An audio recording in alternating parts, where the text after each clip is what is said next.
Sí, los derrames de petróleo y sus imágenes son impactantes. Son tragedias ecológicas y encima la región en el mundo que tiene más derrames al año es el Golfo de México. Pero estos derrames representan solo el 8% del petróleo en nuestros océanos.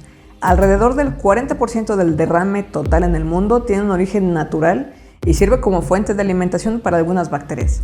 El resto llega al mar por culpa de la escorrentía de nuestras carreteras, ríos, desagües o bien de nuestros propios botes y otros vehículos marítimos que utilizamos. 8 millones de toneladas. Esa es la cantidad de plástico que se arroja a los océanos cada año, según estima Ocean Conservancy's Trash Free Seas Alliance. Eso es aproximadamente la masa de 66,000 ballenas azules cada año. Representa un poco más de 15 toneladas por minuto. Para que lo dimensiones, es más de una troca de basura por minuto que se vierte en el océano. Desde 1997 se estima que entre el 60 y el 80% de los desechos marinos están compuestos de plástico. En el 2050 se estima que la masa de plástico que exista en los océanos va a ser mayor a la masa completa de todos los peces. Hay tanta basura en el mar que los desechos han formado gigantescas islas de basura. Hay 5 en todo el mundo y la más grande, que se encuentra en el Pacífico, tiene una superficie cuyo tamaño se estima que oscila entre el tamaño de Texas y el tamaño de Rusia. Sobre este tema platicamos en este otro video, por lo que ya sabes que la basura plástica del océano puede romperse en trozos más pequeños llamados microplásticos. Estos microplásticos se forman por la exposición del plástico al sol y la acción de las olas. Los microplásticos ya han sido encontrados en nuestra cadena alimenticia e inclusive pueden pasar a través de la placenta de las mujeres embarazadas. Cuando estos materiales finalmente se degraden, lo que requerirá más de 400 años para la mayoría de los casos, en el proceso se liberarán sustancias químicas que persistirán contaminando el mar. La mayor cantidad de plástico en el océano proviene de China e Indonesia. Los países de tono más oscuro en este mapa son los que desechan más plástico sin tratar al océano.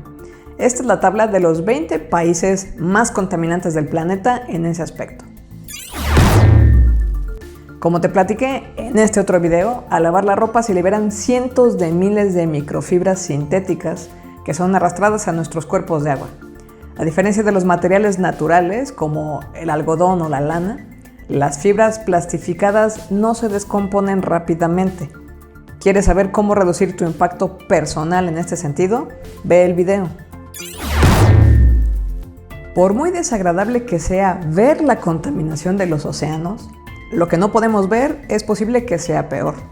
De acuerdo a una estimación del año pasado, es posible que haya 14 millones de toneladas en el fondo oceánico.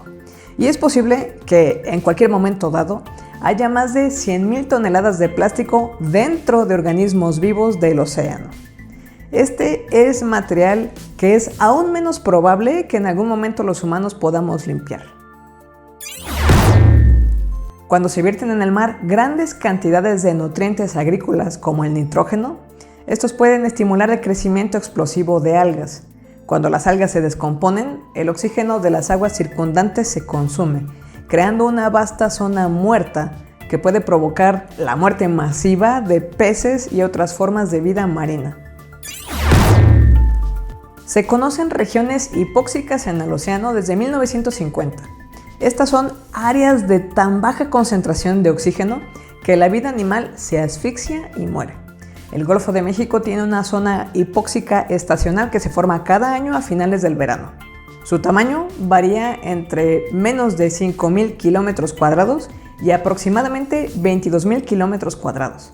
El mar Báltico alberga 7 de las 10 mayores zonas muertas marinas en el mundo.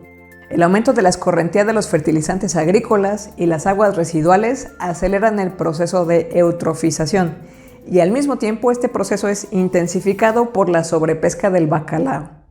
Si los humanos no estuvieran consumiendo tanto bacalao, este pez se alimentaría de los espadines que a su vez comen zooplancton microscópico que a su vez se alimenta de las algas.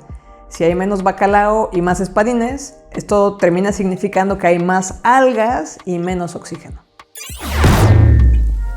Uno de los efectos de las emisiones de efecto invernadero es el aumento de la acidificación de los océanos. Esto dificulta la formación de conchas de bivalvos como mejillones, almejas y ostras. Y esto disminuye su probabilidad de supervivencia, alterando la cadena alimenticia y al mismo tiempo esta millonaria industria del marisco. La contaminación acústica es una amenaza importante. No hay prácticamente ningún lugar en los océanos del mundo donde no se puedan detectar sonidos humanos. Los sonidos antropogénicos más fuertes y perturbadores del océano provienen del sonar militar, la exploración petrolera y la navegación industrial. Esta contaminación está alterando los lechos de plantas marinas a nivel celular y provocando su desarraigo. En el caso de pulpos y calamares que carecen de estructuras tradicionales para huir, se ha descubierto que el ruido daña los órganos que estos animales utilizan para orientarse. Esta contaminación también puede causar daños celulares a invertebrados como las medusas y las anémonas. Estos animales son una fuente de alimento vital para atunes, tiburones, tortugas marinas y otras criaturas. ¿Puedes hacer algo hoy, además de lamentarte por todo lo anterior? El propósito original de este video era invitarte a donar a la campaña de teamseas.org. Esta es una iniciativa que hoy es empujada por varios youtubers en el mundo. Lo donado en esta campaña será utilizado para dos ONGs, Ocean Conservancy y The Ocean Cleanup. La primera de estas organizaciones se dedica al tema de evitar que el plástico llegue al océano.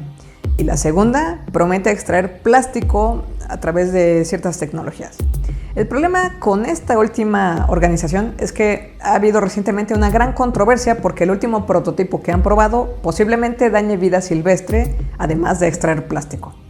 Hemos preguntado a los organizadores de la campaña y nos han asegurado que el dinero donado no iría al uso de esta tecnología y se mantendría en la limpieza de ríos, además de que se comprometen totalmente a ser transparentes con el manejo de los fondos y la correspondiente extracción de basura plástica.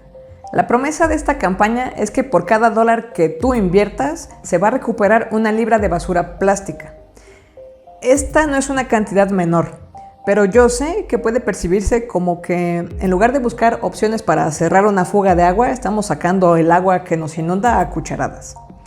Donar es importante y va a ser útil. Pero si tienes dudas sobre la campaña, como nosotros mismos que cuestionamos a los organizadores, también puedes donar directamente a Ocean Conservancy o a otras organizaciones que voy a listar en la descripción de este video. Los problemas del cambio climático y la contaminación requieren esfuerzos desde varios ángulos. Al final de cuentas, si existe todo este plástico es porque nosotros como consumidores consumimos los productos asociados. Si quieres reducir la cantidad de botellas de agua que llegan al mar, hay que empezar por dejar de comprar botellas de agua. Si quieres evitar que las botellas de refresco lleguen al mar, hay que dejar de comprar esas botellas de refresco. Si queremos que los gobiernos incluyan prohibiciones específicas, entonces nosotros como sociedad tenemos que articular acciones que lleven a eso. Concientizar y protestar no es suficiente. Hay una foto muy famosa de Gandhi con una rueca de hilar. La importancia de esta foto es que recuerda que la protesta en este contexto incluía que la gente hilaría sus propios textiles para no consumir los británicos. Las protestas de Martin Luther King y todo este movimiento se articuló al mismo tiempo que ninguna de las personas que estaba participando en las protestas usaban el servicio de los camiones. Nuestras decisiones colectivas pesan, y pesan sobre todo si las ponderamos económicamente.